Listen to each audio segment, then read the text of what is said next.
Fala galera, Papo de Copa tá na área. Você sabe que o Papo de Copa é uma parceria do Bar Futebol Clube com o Boticário. A gente tá chegando ao 10º dia de Copa do Mundo.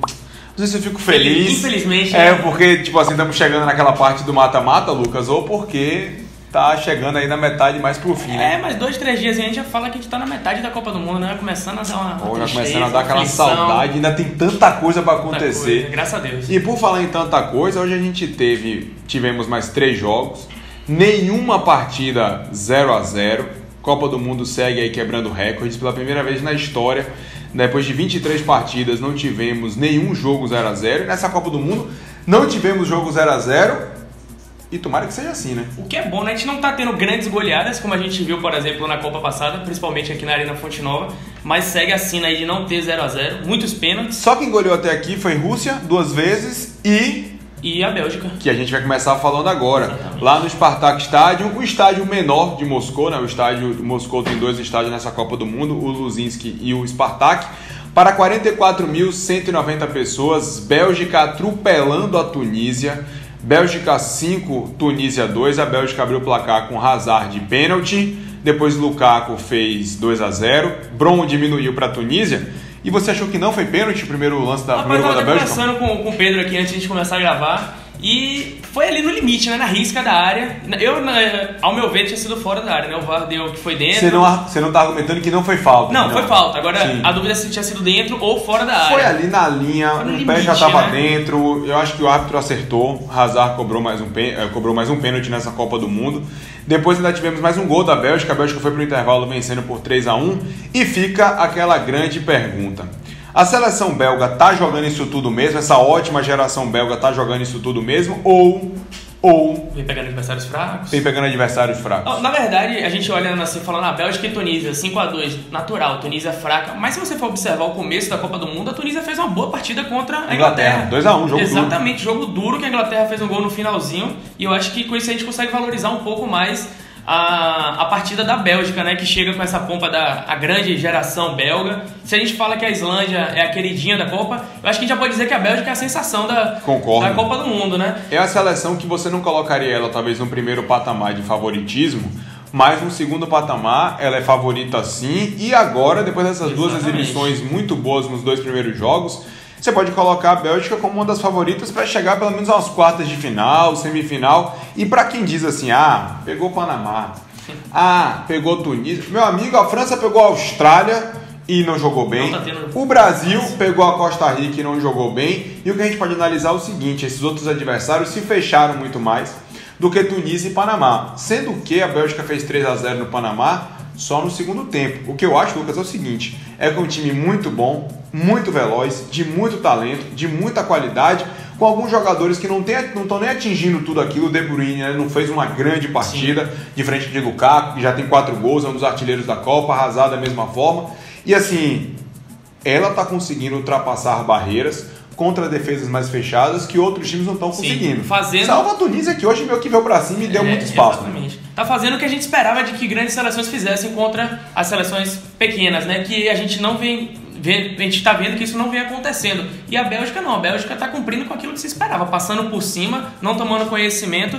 E uma seleção que você conta com o De Bruyne, Lukaku, Hazard, Courtois, não dá para menosprezar, né? Não, de maneira alguma. É um time de muita qualidade, onde esses jogadores amadureceram muito de 4 anos para cá, porque a gente já fala dessa geração há 4 anos. E tem uma matéria, vocês vão ver esse insert aí agora, Yuri vai jogar aí na tela para vocês, uma matéria feita na Bélgica em 2002, com essa meninada toda que tá jogando agora, quando eles tinham, sei lá, 7 anos, 8 anos. Aí fala de Mertens, de De Bruyne, de Eden Hazard, de quem mais que estava de Lukaku, vários nomes. Tem o Simon Mignolet, por exemplo, goleiro que está no Liverpool e não é o titular da seleção belga porque tem o Courtois. Mas ele já olhando para esses garotos e olhando assim, olha lá na frente. Não foi algo que aconteceu da noite pro dia. Teve todo um processo aí que foi trabalhado para chegar até onde eles estão hoje. E o que a gente está vendo da seleção belga é que é muita velocidade, muita movimentação. Você olha para Lukaku, você vê um jogador grandalhão que vai brigar com os zagueiros. Vai brigar com os zagueiros, ele é grandalhão, ele é forte, mas ele se movimenta muito. Os toquezinhos da Bélgica ali na frente da área, a Tunísia, meu Deus, não sabia quem é que eles estavam marcando o último gol, porque nós tivemos mais um gol do Hazard e depois no final do Batshuayi, jogador que era do Chelsea, hoje está no Dortmund, que ele primeiro perdeu gol pra caramba. Perdeu gol demais. O quinto Poderia ter gol, sido muito mais o jogo. A bola vem cruzada da área, o zagueiro da Tunísia, o camisa 3, abre os braços e Batshuayi completa pro gol. Acho que o Batshuayi perdeu as 3 grandes chances assim, no segundo tempo. Chances claras de gol mesmo, que poderia ter deixado o placar muito mais elástico.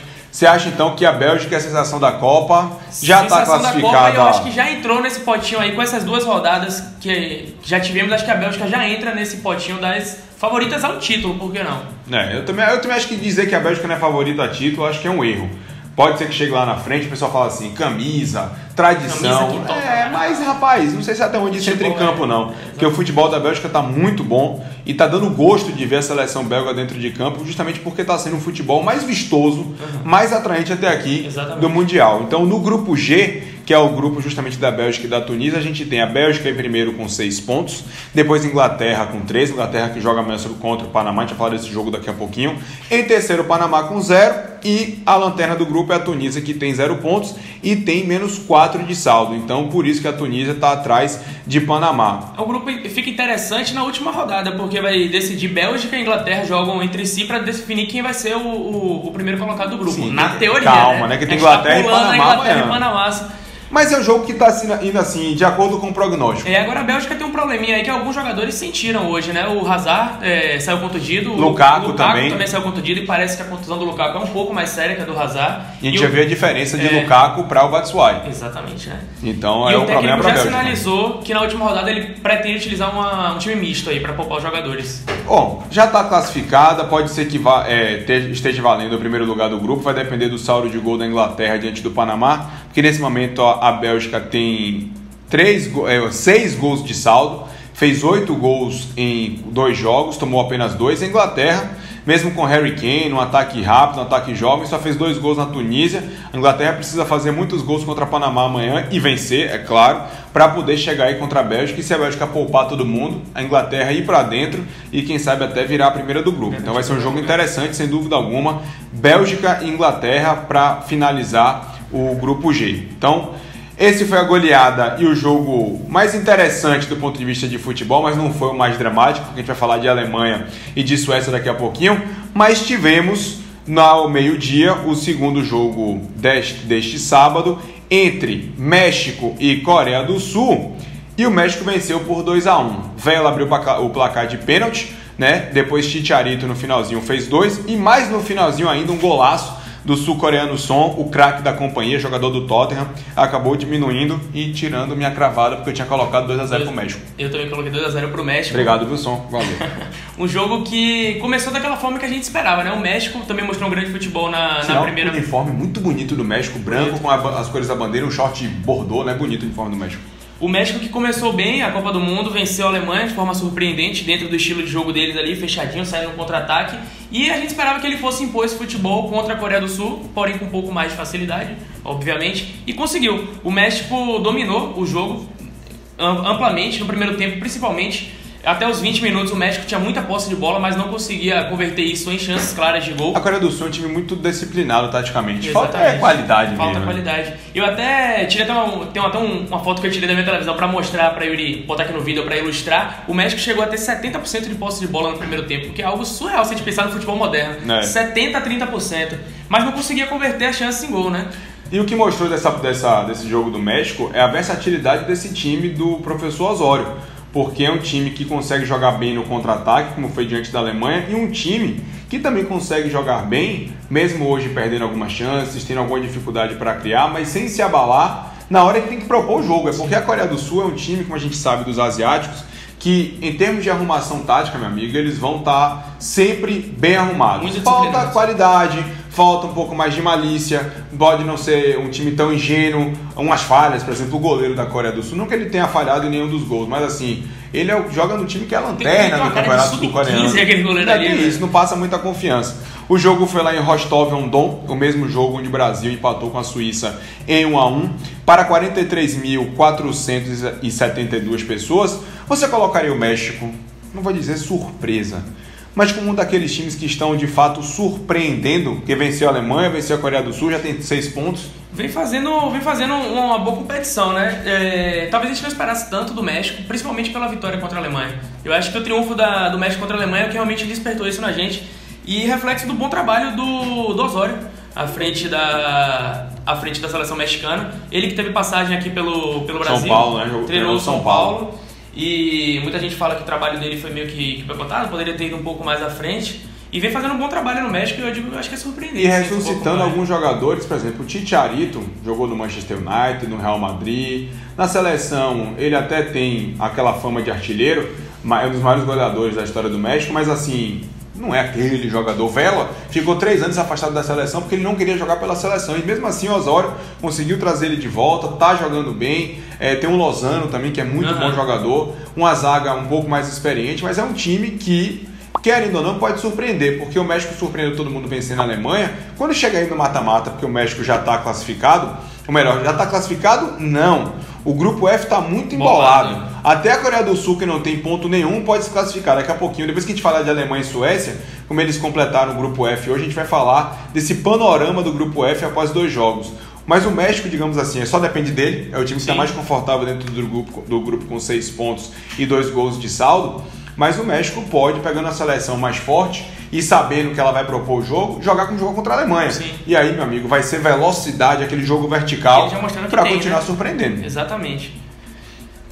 Vamos aqui agora no grupo F para falar. Não teve tantos gols como teve Bélgica e Tunísia, mas foi o grande jogo desse sábado, principalmente em termos de emoção, né? Jogaço. Em termos de emoção, em termos de volume de jogo, a gente viu a Alemanha do começo ao fim propondo sempre o jogo e sendo surpreendida em um contra-ataque pela seleção da Suécia.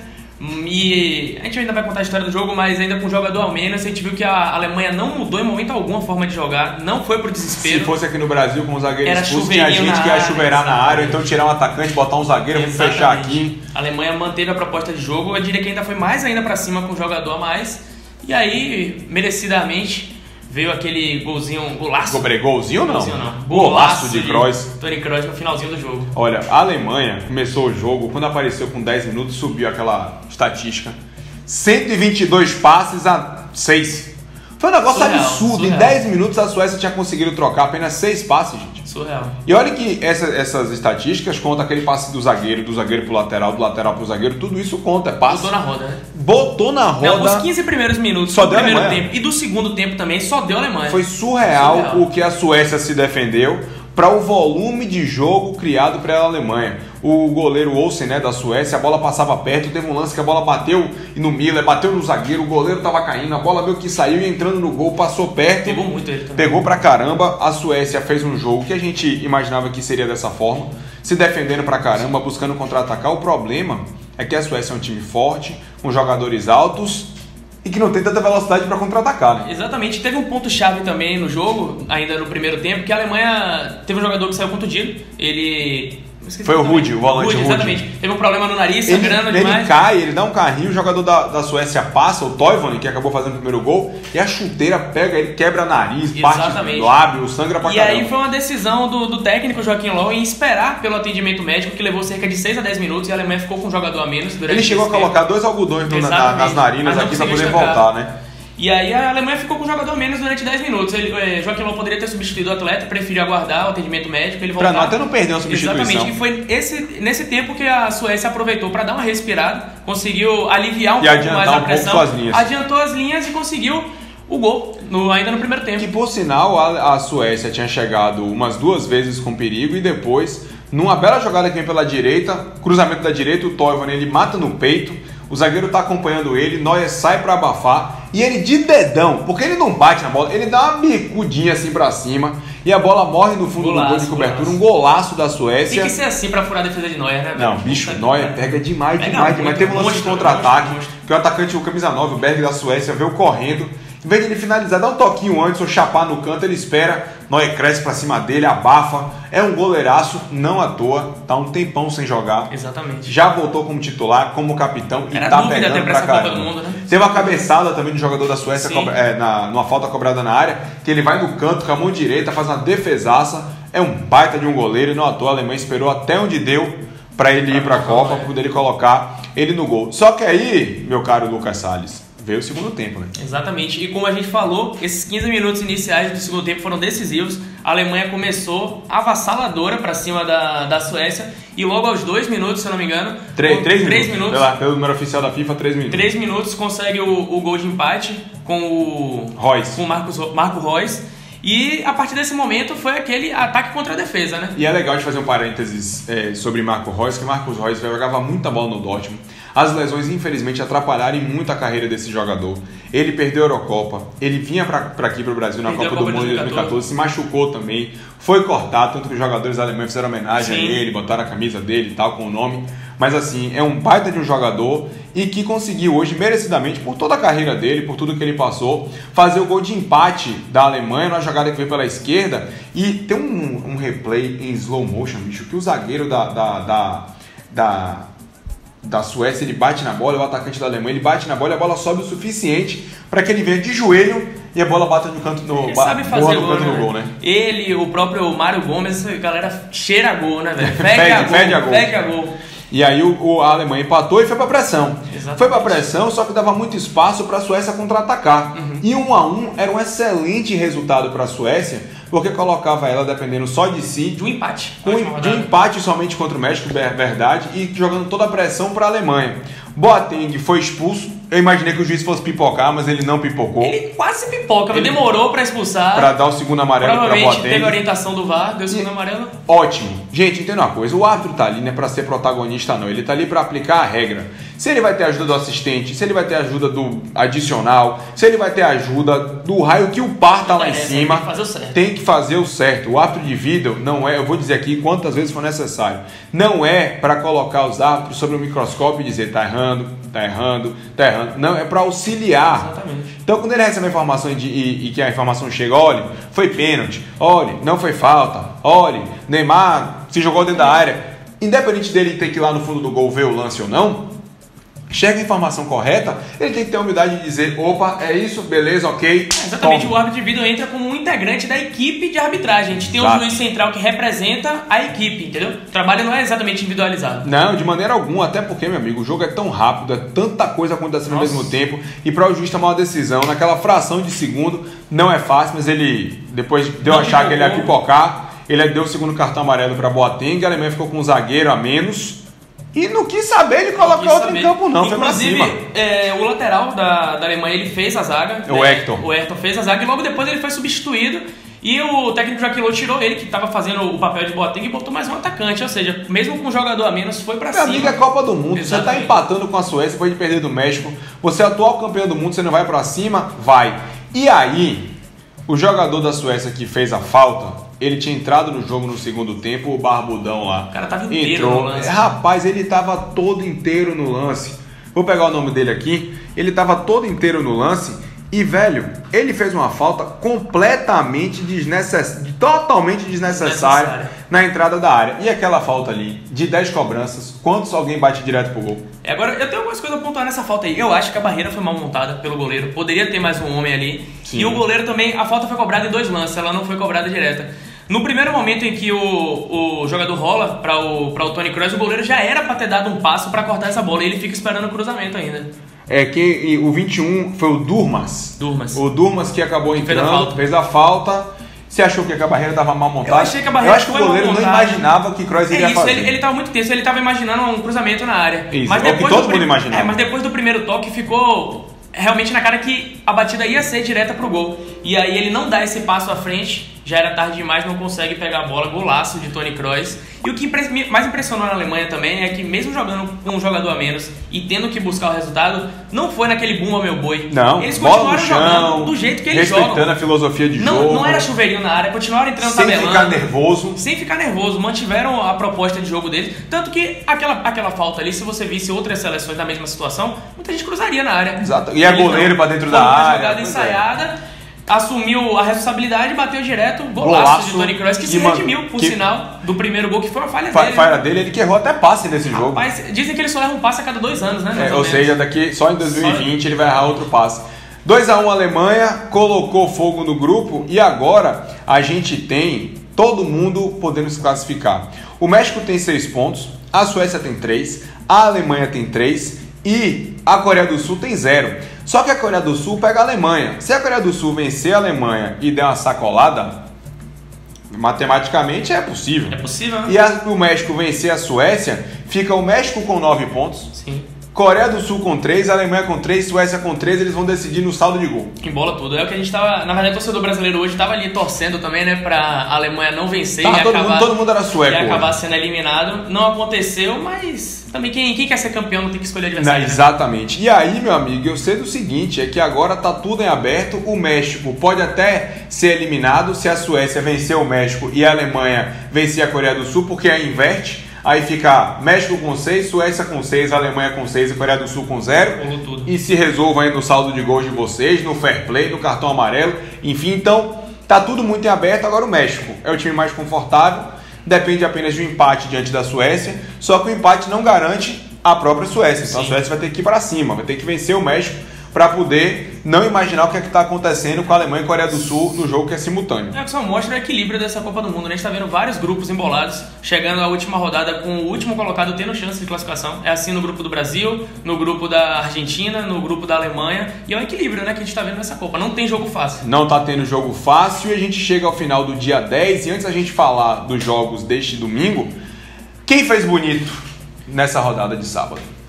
Bélgica... Jogador ou seleção você tá falando? Não, quem fez bonito, pode ser time, pode ser torcida, pode ser um detalhe, pode ser um golaço, você que escolhe. Eu vou... Toni Kroos. O golaço de Toni Kroos? O golaço de Toni Kroos, redimindo, jogadorzaço, assumiu ali a responsabilidade, botou no ângulo e um gol que salvou a seleção da Alemanha. Tava praticamente eliminada com aquele empate.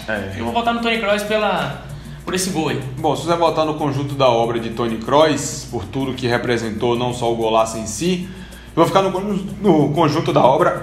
Eu vou ficar no conjunto da obra da Bélgica. Sim.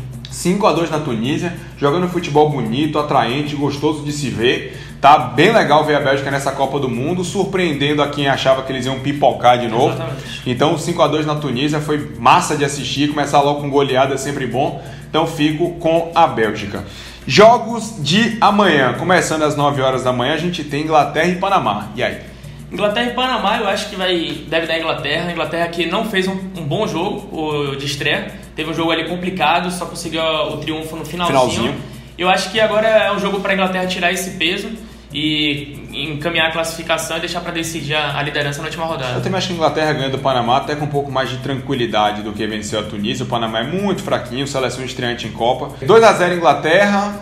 Inglaterra deve fazer muitos gols. E aí? Eu vou de 2-0 também. 2 gols de Kane. Ô Yuri, ele não vale nada, né, bicho? Absolutamente não vale nada. Mas vamos lá, depois da meio-dia a gente vai ter Japão e Senegal. Um jogo, velho, que é completamente imprevisível. Porque o Japão conseguiu vencer a Colômbia, o Senegal venceu a Polônia.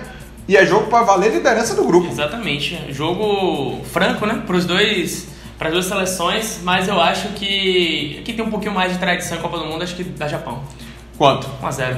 Senegal, 2-1 no Japão. O Senegal com aquela velocidade, com aquela raça, meu amigo. Os caras são muito velozes. Vai ser um jogo interessante de ver, porque são duas escolas completamente distintas. Uma escola africana, uma escola asiática. Um jogo que vale liderança do grupo. E às 3 horas da tarde a gente vai ter o último jogo do domingo. Polônia e Colômbia, 2 times que precisam vencer para se manterem vivos no campeonato. Exatamente. E outro jogo bom também, escolas bem distintas, como você falou, mas eu vou ficar com o nosso conterrâneo aqui da América do Sul, acho que da Colômbia. Também acho. 1-0. Tá sofrido? Sofrido. Acho que a Colômbia vence por 2-0. Se não tiver ninguém expulso, porque contra o Japão eles perderam por 2-1, porque ficaram aí 87 minutos com um jogador a menos. Mas o futebol da Colômbia é um futebol atrativo, de qualidade. Vôlei, né, dessa vez? Pois é, né, Sanches? Você que não vai jogar porque está suspenso, tá por conta da expulsão diante do Japão, mas acho que a Colômbia vence também. E aí vai embolar tudo e eles que se resolvem. Mais um grupo embolado. Na última rodada. Bom, dia 10 da Copa do Mundo, mas antes a gente se despedir, www.bafc.com.br/chutão, o nosso chutão da Copa. Eu só queria dizer a vocês o seguinte: eu cravei Alemanha e Suécia.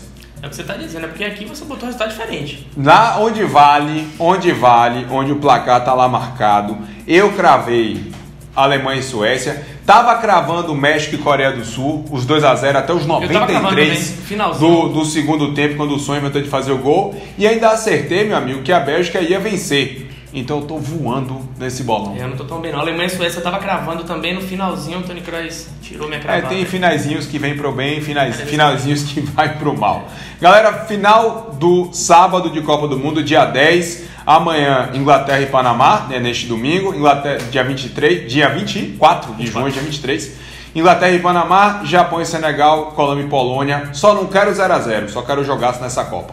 Viu? Valeu, um abraço. Rapaz. E o do Brasil? Foi mal. Valeu, foi mal.